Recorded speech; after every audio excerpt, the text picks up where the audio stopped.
하태경 의원이 일단 신당 창당은 완전 소설이다라고 얘기를 했는데, 근데 총선 위기설 그거는 사실 사실이다라고 인정을 했잖아요. 이 발언에 대해서는 어떻게 보셨어요? 그 당내에서 여러 지금 이제 수도권 위기, 특히 경기 지역은 좀 위기다라고 보는 시선들이 많긴 많은 것 같습니다. 그러니까 우리가 지금 여론 지표를 봤을 예. 적에 적어도 대통령의 국정 지지도나 여당의 정당 지지를 봤을 적에 안정적인 의석을 확보하기에는 그 수치가 부족하다.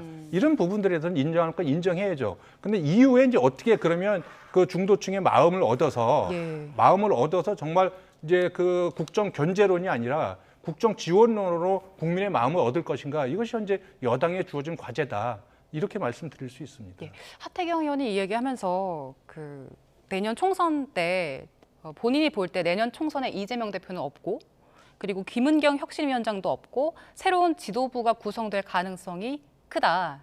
근데 이렇게 되면 이제 비대위원장이 맡아서 총선을 치를 건데, 그렇게 되면 부산도 상당히 위험하다라는 가정을 하고 얘기를 했어요.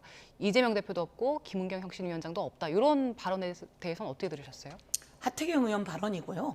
하태경 의원 발언을 제가 뭐 할 것은 아니고, 하태경 의원이 그렇게 보고 있는 것 같고요. 제가 보기에는 지금 윤석열 대통령의 지지율이 꽤 나와야 합니다.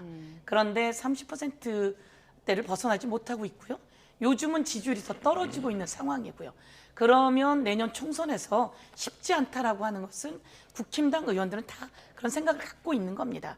그런데 이제 누굽니까, 심평 변호사가 말한 신당 창당설은 대통령이 내가 힘이 좀 좋은데 사실 국힘당 의원들을 내가 못 믿겠고, 그래서 나를 중심으로 신당을 창당해서 가고자 한다, 이런 얘기가 좀 나왔을 것이고요. 그렇게 나왔던 것을 가지고 받아서 신당 창당설을 얘기했던 것 같은데, 함부로 얘기했다고 되게 야단을 맞은 것 같아요.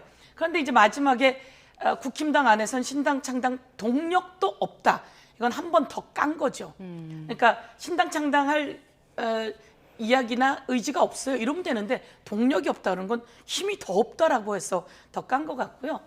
더불어민주당은 아까도 제가 말씀드렸듯이 국민을 위해서 어떤 정치를 할 것인가, 국민을 위해서 어떤 법안을 통과시키고 국민께 어떻게 복무할 것인가 라고 하는 모습을 보이는 게 더 중요하다. 지금 그 여권 검찰이 이재명 대표를 흔들고 검찰발 그 수사가 계속되면서 저희들도 편치만은 않습니다. 이런 상황 속에서 더욱더 그 좋은 모습을 보여주는 것이 저희들의 혁신의 노력이고요. 다음 총선에 제대로 된 모습을 보여서 대한민국이 지금 명분도 명예도 많이 실추됐잖아요. 이런 것을 올릴 수 있도록 힘을 모아 나갈 예정입니다.